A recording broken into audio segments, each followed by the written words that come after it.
is going to take actions. And these actions involve sanctioning the genocidal state of Israel. These actions involve isolating the genocidal state of Israel, because if you've learned anything from these past 6 months, it is talk is not going to get us anywhere.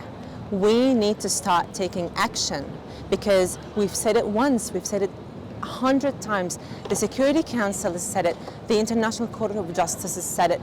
If Israel is not complying with all of these ceasefire, all of these calls for ceasefire, all of these calls for restraint and all of these things, it is time the world took action and sanctioned Israel and boycotted Israel. Isolating Israel is one important step towards the end of this genocide.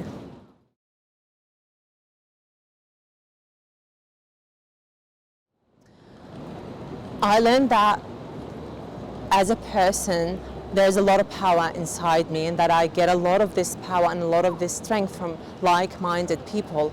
I learned that alone, I might not be able to do anything, but seeing all this solidarity from a lot of people around me, this has empowered me, and this gave me hope. I think that we as people, we are more powerful than we think we are, and it takes us to get together to realize how powerful we are.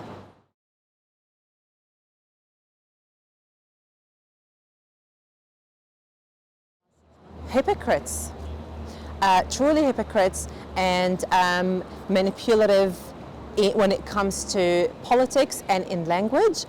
They've manipulated, through my interactions with some politicians, I noticed that they take one side of the question and try to focus on this side and disregard the entire second half of the other part of the question in order to distract the person who asked the question. And I learned that there's a lot of manipulation happening when it comes to answering for the people who elected those representatives. There's a lot of manipulation, and I feel like those representatives have forgotten who they answer to.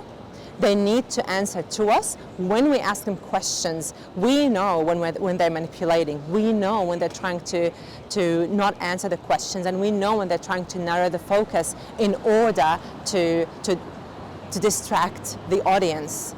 And this is not ethical, this is not moral, this is not the government that I put my hope and my vote into it.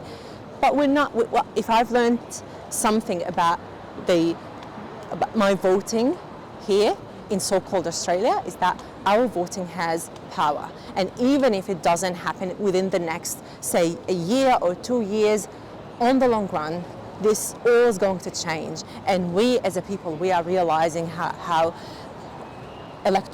our electoral politics is a part of this movement.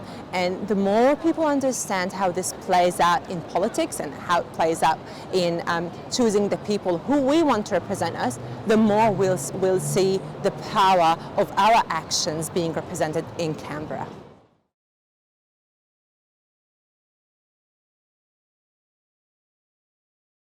Absolutely. And I have no further comments on this. I think only a sane person would support this. Do you have anything else to say? I just want to say that although there is a lot of devastation in the community, I am still hopeful. Some of my friends who have lived through the South African apartheid told me that they never thought that the apartheid system will ever be dismantled, but it happened during their lifetime.